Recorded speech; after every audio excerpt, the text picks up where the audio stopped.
Lamarckism. Jean-Baptiste Lamarck proposed the theory of evolution for the first time. He also proposed the theory of inheritance of acquired characters. Let us see what are acquired characters. The characters which are developed during the lifetime of an organism are called acquired characters. Lamarck stated that these characters can be passed on to the next generations. For instance, elongation of neck and forelimbs in giraffe. He believed that in ancient days, the size of giraffe was similar to deer. Since food material on the ground was not sufficient for all the animals, giraffes started stretching their necks to reach the branches of trees.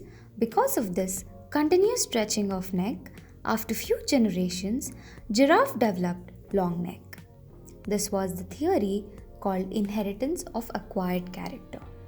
However, August Weismann proved that this was wrong. He tested the theory by conducting experiments on rats. He cut the tails of parental rats and observed their offspring are normal with tail.